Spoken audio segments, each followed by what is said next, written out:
Hello दोस्तों, आज हम बात करने वाले हैं एलएलबी एग्जामिनेशन 2022 के बारे में। यहाँ पर कैसा पेपर पूछा गया था, ये सारी चीज़ें हम इस वीडियो में जानने वाले हैं। चैनल पर नए हैं तो सब्सक्राइब जरूर करिएगा, क्योंकि एलएलबी से रिलेटेड और अन्य परीक्षाओं से संबंधित प्रश्न पत्र आपको यहाँ पर देखने के लिए मिलेंगे। यहाँ पर एलएलबी एग्जामिनेशन 2022 की हम बात करेंगे। फर्स्ट सेमेस्टर का ये प्रथम पेपर है। इसके बारे में हम पूरी चर्चा करेंगे, किस तरह का प्रश्न पत्र आया था और फर्स्ट जो पेपर के साथ साथ यहाँ पर जितने भी पेपर हुए उन सभी को मैं इस वीडियो में कवर करने वाला हूँ, तो वीडियो को पूरा आप जरूर देखिएगा।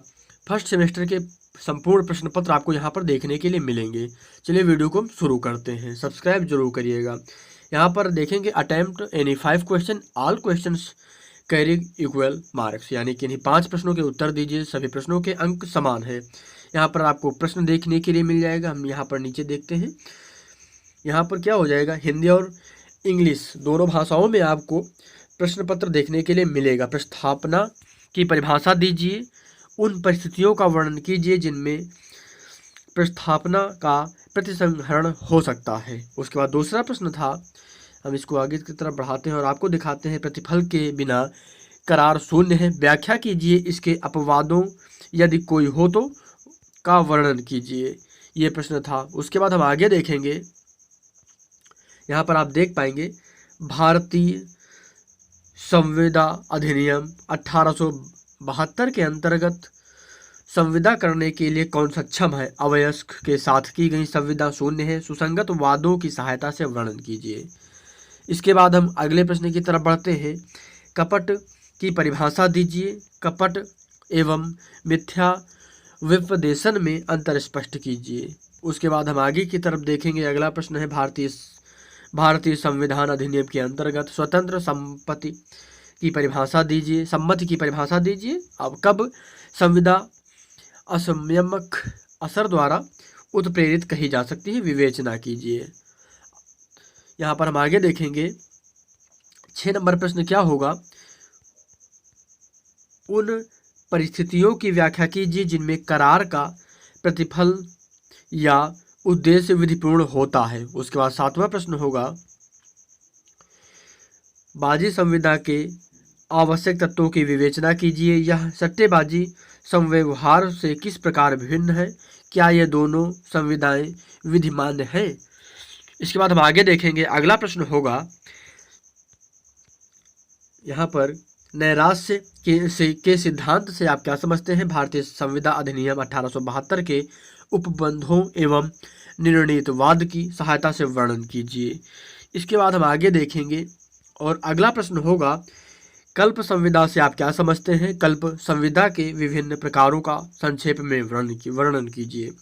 उसके बाद हम आगे देखेंगे, यहाँ पर निम्नलिखित में से किन्हीं 2 पर संक्षिप्त टिप्पणी लिखिए। और यहाँ पर क्या हो जाएगा, प्रपीड़न, व्यापार अवरोधी करार और यहाँ पर हो जाएगा समाश्रित संविदा और भूल, मिस्टेक। आगे हम देखेंगे, यहाँ से शुरुआत हो जाएगी दूसरे पेपर नंबर 2 की। यहाँ पर पेपर नंबर 2 फर्स्ट सेमेस्टर का ही यहाँ पर हम देखेंगे और आगे हम देखेंगे, यहाँ पर फिर से शुरुआत होगी, किन्हीं 5 प्रश्नों के उत्तर दीजिए, सभी प्रश्नों के अंक समान है। संविधान को परिभाषित कीजिए, भारतीय संविधान की प्रमुख विशेषताओं का संक्षेप में वर्णन कीजिए। उसके बाद हम आगे देखेंगे, संघात्मक संविधान से आप क्या समझते हैं। एक संघात्मक संविधान के कौन कौन से आवश्यक तत्व हैं, क्या यह कहना सही होगा कि भारत का संविधान वास्तव में संघात्मक संविधान है। आगे हम देखेंगे, विधि के शासन से आप क्या समझते हैं। भारतीय संविधान के परिप्रेक्ष्य में विधि शासन के विभिन्न अर्थों का वर्णन कीजिए।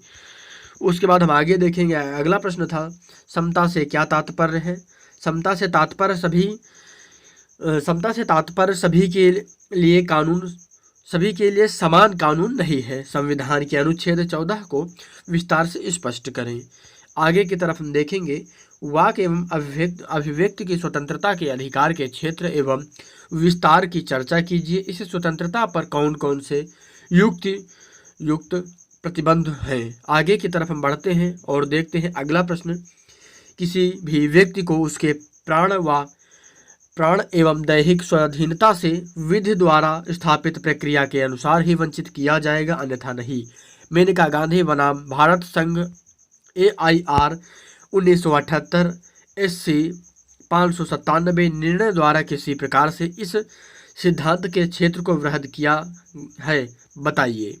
इसके बाद अगला प्रश्न था, निवारण निरोध से आप क्या समझते हैं? संविधान में गिरफ्तार व्यक्ति को कौन कौन से रक्षोपाय उपलब्ध हैं? इसके बाद अगला प्रश्न होगा, भारतीय संविधान के अंतर्गत धार्मिक स्वतंत्रता के विस्तार की व्याख्या कीजिए। इसके बाद हम देखेंगे अगला प्रश्न, सुसंगत वादों की सहायता से मूल अधिकार एवं राज्य के नीति निर्देशक तत्वों के संबंध की व्याख्या कीजिए। उसके बाद अगला प्रश्न था, यहाँ पर निम्नलिखित में से किन्हीं दो पर संक्षिप्त टिप्पणी लिखिए। बंदी प्रत्यक्षीकरण याचिका और अल्पसंख्यक शिक्षण संस्थाओं में धार्मिक शिक्षा और मूल कर्तव्य। आगे की तरफ हम बढ़ते हैं और देखते हैं, यहाँ पर थर्ड पेपर शुरू हो जाएगा और इसको भी हम आपको दिखाने का प्रयास करते हैं किस तरह के प्रश्न यहाँ पर पूछे गए थे। हिंदू विवाह अधिनियम 1955 के अंतर्गत एक वैध हिंदू विवाह की आवश्यक शर्तों की व्याख्या कीजिए। और इसके बाद हम यहाँ पर देखेंगे अगला प्रश्न था, दाम्पत्य अधिकारों के प्रत्यास्थापन से संबंधित प्रावधानों की विवेचना कीजिए। भारतीय न्यायालयों ने किस प्रकार से कामकाजी महिलाओं के अधिकारों तथा दाम्पत्य अधिकारों के प्रत्यास्थापन में सामंजस्य स्थापित किया है। उसके बाद हम आगे की तरफ बढ़ते हैं और आगे देखेंगे, हिंदू दत्तक एवं भरण पोषण अधिनियम 1956 के अंतर्गत वैध दत्तक ग्रहण के कौन कौन से आवश्यक तत्व हैं, विवेचना कीजिए। उसके बाद हम आगे की तरफ बढ़ते हैं और अगला प्रश्न आपको दिखाते हैं, हिंदू उत्तराधिकार अधिनियम 1956 के अंतर्गत दिए गए उत्तराधिकार के सामान्य नियमों की व्याख्या कीजिए। सामान्य नियमों की व्याख्या करना था यहाँ पर। और आगे हम देखेंगे, उन अवस्थाओं की विवेचना कीजिए जिनमें एक हिंदू स्त्री पति से अलग रहते हुए भी भरण पोषण का दावा कर सकती है। उसके बाद हम आगे देखेंगे, अगला प्रश्न होगा, हिंदू अवयस्कता एवं संरक्षकता अधिनियम 1956 के अंतर्गत एक हिंदू अवयस्क के नैसर्गिक अभिभावक की शक्तियों की विवेचना कीजिए। आगे की तरफ हम बढ़ते हैं और आपको दिखाते हैं अगला प्रश्न कौन सा पूछा गया था, संयुक्त हिंदू परिवार के कर्ता की स्थिति की विवेचना कीजिए और उसके अधिकारों तथा कर्तव्यों का वर्णन कीजिए। उसके बाद हम आगे की तरफ बढ़ते हैं, अगला प्रश्न है, पवित्र दायित्व के सिद्धांत से आप क्या समझते हैं? अपने पिता के ऋण की अदायगी हेतु एक पुत्र के दायित्व की विवेचना कीजिए। उसके बाद हम अगले प्रश्न की तरफ बढ़ते हैं। यहाँ पर अगला प्रश्न पूछा गया था, विभाजन की परिभाषा दीजिए, विभाजन के विभिन्न तरीकों का वर्णन कीजिए। और आगे की तरफ हम बढ़ते हैं, निम्नलिखित यहाँ पर प्रश्न पूछा गया, निम्नलिखित में अंतर स्पष्ट करना था। यानी क्या प्रश्न था, शून्य एवं शून्य करणीय विवाह और न्यायिक पृथक्करण एवं विवाह विच्छेद में आपको अंतर देना था। उसके बाद हम यहाँ पर देखेंगे, चौथा प्रश्न स्टार्ट हो जाएगा और चौथे प्रश्न में कौन से प्रश्न पूछे गए थे, किस तरह के प्रश्न पूछे गए थे, ये जानने के लिए वीडियो के अंत तक बने रहिएगा और सब्सक्राइब जरूर करिएगा चैनल को। यहाँ पर हम देखेंगे, अपकृत्य विधि के विकास पर एक विस्तृत टिप्पणी लिखिए। उसके बाद हम देखेंगे अगला प्रश्न, यहाँ पर कौन सा पूछा गया था, वाद विधि की सहायता से क्षति के बिना हानि और हानि के बिना क्षति को परिभाषित और प्रभेदित कीजिए। उसके बाद हम आगे देखेंगे, अपकृत्य में भूल को एक सामान्य बचाव के रूप में विश्लेषित कीजिए और उदाहरण भी देना था यहाँ पर आपको। आगे की तरफ हम बढ़ते हैं और देखते हैं, अपकृत्य में भूल किस सीमा तक एक वैध सामान्य बचाव है, वाद विधि का भी उल्लेख करना था यहाँ पर। और राज्य के प्रतिनिधिक दायित्व पर एक आलोचनात्मक टिप्पणी लिखिए। और उसके बाद हम आगे की तरफ बढ़ते हैं, महत्वपूर्ण वाद विधि की सहायता से प्रतिनिधिक दायित्व के सिद्धांत की व्याख्या कीजिए। उसके बाद हम आगे की तरफ बढ़ते हैं, मिथ्या कारावास और विद्वेषपूर्ण अभियोजन को परिभाषित और प्रतिभेदित कीजिए, वाद विधि का भी उल्लेख करना था यहाँ पर। और हमला एवं प्रहार में अंतर कीजिए और दृष्टांत भी दीजिए। उसके बाद हम आगे की तरफ बढ़ते हैं, पूर्ण दायित्व के सिद्धांत की विवेचना यहाँ पर करना था। और आगे की तरफ हम बढ़ते हैं, रायलैंड्स बनाम फ्लेक्चर में प्रतिपादित सिद्धांत की व्याख्या कीजिए, क्या यह सिद्धांत भारत में प्रयोज्य है? आगे की तरफ हम बढ़ते हैं और यहाँ से शुरुआत हो जाएगी आपके 5वें नंबर प्रश्न पत्र की। और शुरुआत करेंगे यहाँ से हम पहले प्रश्न की। ऑस्टिन के अनुसार अंतर्राष्ट्रीय विधि को वास्तविक अर्थ में विधि नहीं है, बल्कि इसे सकारात्मक अंतर्राष्ट्रीय नैतिकता के रूप में समझा जाना चाहिए। ऑस्टिन के मतानुसार उत्तर देना था यहाँ पर आपको। और आगे की तरफ हम बढ़ते हैं और आपको आगे प्रश्न दिखाने का प्रयास करते हैं। अंतर्राष्ट्रीय विधि से आप क्या समझते हैं? लोक अंतर्राष्ट्रीय विधि तथा प्राइवेट अंतर्राष्ट्रीय विधि में अंतर देना था आपको। और इसके बाद हम आगे की तरफ देखते हैं। हस्तक्षेप को परिभाषित करना था यहाँ पर आपको।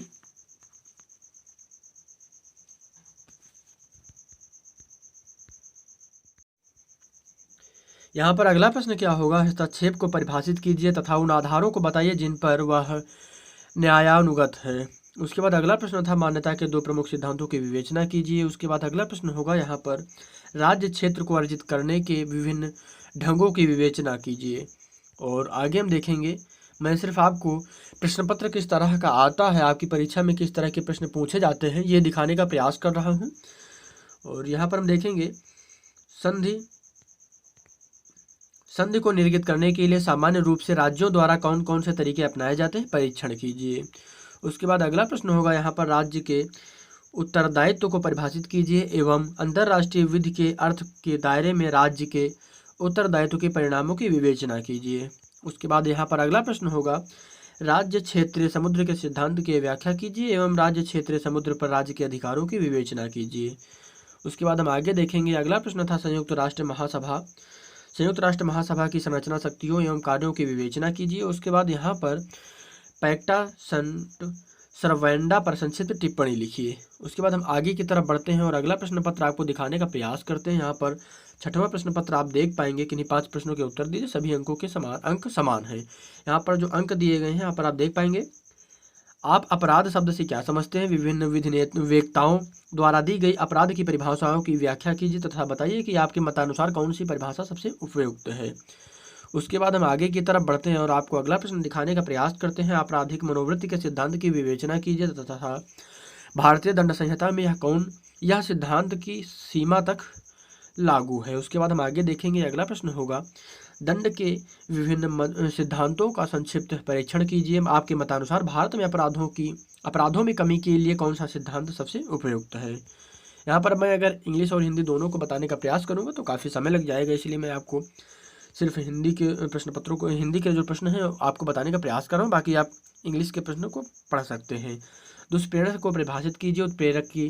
उत्प्रेरक का उस दशा में क्या दायित्व होगा जब उसने एक कार्य का दुष्प्रेरण किया और दुष्प्रेरित व्यक्ति ने उससे भिन्न कार्य कर दिया हो। उदाहरण देकर स्पष्ट करना था यहाँ पर आपको। उसके बाद हम आगे की तरफ बढ़ते हैं। अपराध करने के प्रयत्न की विवेचना कीजिए और इसमें तथा अपराध करने की तैयारी के बीच में अंतर बताइए, ये किस सीमा तक दंडनीय है। उसके बाद हम आगे की तरफ बढ़ते हैं। आणविक दायित्व का क्या अर्थ है? अभियुक्तों की संख्या 5 से कम हो जाने के कारण यदि धारा 149 भारतीय दंड संहिता के अधिनियम के अंतर्गत दोष सिद्ध न किया जा सके तो क्या धारा 34 भारतीय दंड संहिता का प्रयोग दोष सिद्ध के लिए किया जा सकता है? यदि हाँ तो कब?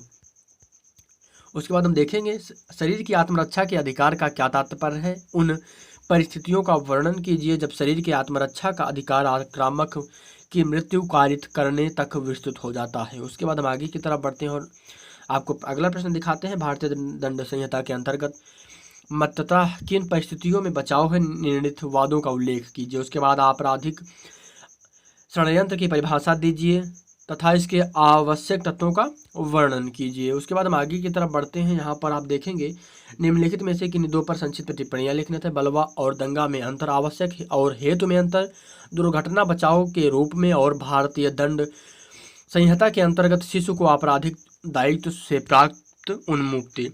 उसके बाद हम आगे की तरफ बढ़ते हैं और अंतिम प्रश्न पत्र आपको दिखाने का प्रयास करते हैं। 7वां प्रश्न पत्र यहाँ पर आप देखेंगे। यहाँ पर क्या होगा? ट्रांसलेट इनटू इंग्लिश, यहाँ पर अनुवाद करना था। अंग्रेजी में भारत के मूल संविधान में मूल कर्तव्यों का वर्णन ही दिया गया था। संविधान के 42वें संविधान संशोधन 1976 द्वारा भाग 4 के अनुच्छेद 51 को जोड़कर मूल कर्तव्यों को यहाँ पर प्रावधान में शामिल किया गया है। मूल कर्तव्यों का संकल्प न हमारी पहचान, न हमारी प्राचीन संस्कृति एवं विरासत में अंतर्निहित है। भारतीय यहाँ पर क्या होगा, हमारी संकल्पना, यहाँ पर आप ध्यान रखेंगे, मूल कर्तव्यों की संकल्पना हमारी प्राचीन संस्कृति एवं विरासत में अंतर्निहित है। भारतीय राष्ट्रीय प्रतिमान ने राजनीति के वाहक के रूप में कर्तव्यों की आवश्यकता पर बल दिया है।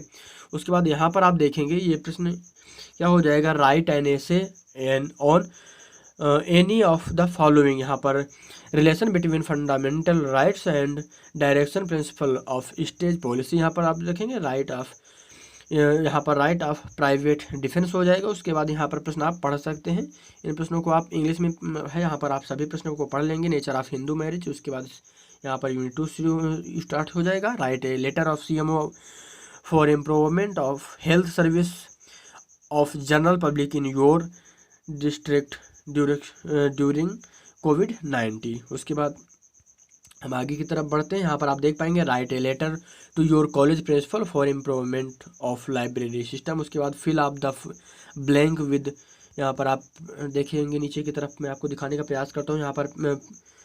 यहाँ पर क्या हो जाएगा, फिल ब्लैंक का प्रश्न था। फादर कम्स यहाँ पर आप देख पाएंगे। उसके बाद यहाँ पर क्या भरा जाएगा आप देखेंगे। उसके बाद यहाँ पर हम आगे की तरफ बढ़ाने का प्रयास करते हैं, ये सारे प्रश्न आप पढ़ लेंगे और आगे की तरफ हम बढ़ते हैं। यहाँ पर देख लेंगे माई मदर फेल, यहाँ पर क्या कौन सा वाक्य भरा जाएगा, द विल हो जाएगा, ही इज गोइंग यहाँ दिल्ली हो जाएगा, वेयर डू यू कम, उसके बाद क्वेश्चन मार्क है, यहाँ पर कौन सा वाक्य भरा जाएगा, कौन सा वर्ड आएगा, ये आप ध्यान रखें, यहाँ पर आप भरेंगे ध्यानपूर्वक। उसके बाद यहाँ पर क्या हो जाएगा, करेक्ट द फॉलोइंग सेंटेंस। उसके बाद द रिच इज हैप्पी। उसके बाद यहाँ पर आप सेंटेंस को पढ़ेंगे, I Bimal Kumar is a student of LLB first semester, यानी क्या होगा यहाँ पर, इसको आपको करेक्ट सेंटेंस करना है। उसके बाद यहाँ पर प्रश्नों को पढ़ेंगे और उसके बाद आगे की तरफ बढ़ेंगे। यहाँ पर क्या हो जाएगा, करेक्ट द फॉलोइंग सेंटेंस, यहाँ पर भी आपको करेक्ट करना है। When I was going to Delhi he was coming from Delhi, यहाँ पर क्या सही होगा उसे आप लिखेंगे। यहाँ पर क्या हो जाएगा, एनालिसिस एनी वन ऑफ द फॉलोइंग केसेस, यहाँ पर आप देख लेंगे, इनके बारे में आपको एनालिसिस करना था। उसके बाद एक्सप्लेन टू मैगजीन क्या हो जाएगा, एक्सप्लेन द मैगजीन होगा। और आगे की तरफ हम बढ़ते हैं सभी प्रश्नों को देखते हुए। आप इन सभी प्रश्नों को वीडियो को रोककर भी देख सकते हैं और पढ़ सकते हैं। उसके बाद यहाँ पर अंतिम प्रश्न क्या हो जाएगा, यहाँ पर अंतिम प्रश्न होगा explain the detail any 2 of द फॉलोइंग। यहाँ पर इन सभी प्रश्नों को आप देख लेंगे और पढ़ लेंगे। तो ये वीडियो कैसा लगा आपको कमेंट जरूर करिएगा और चैनल पर नए तो सब्सक्राइब जरूर करिएगा। सभी परीक्षाओं से संबंधित प्रश्न पत्र आपको यहाँ पर देखने के लिए मिलेंगे। वीडियो को आप चाहे तो शेयर भी कर सकते हैं और वीडियो अच्छा लगा हो तो लाइक करना आपकी मर्जी पर है, लेकिन चैनल को सब्सक्राइब आप लोग सभी लोग कर लीजिए। धन्यवाद पूरा वीडियो देखने के लिए। बहुत जल्द सेकेंड सेमेस्टर के साथ साथ अन्य सेमेस्टर के भी LLB से रिलेटेड और UP टेट CTET बोर्ड परीक्षा से संबंधित और अन्य जो भी एग्जाम्स हो रहे हैं, रेलवे ग्रुप D का भी मैंने अभी अपलोड किया है। अन्य जो भी एग्जाम्स होंगे उन सभी के प्रश्न पत्र यहाँ पर आपको देखने के लिए मिलेंगे। धन्यवाद पूरा वीडियो देखने के लिए।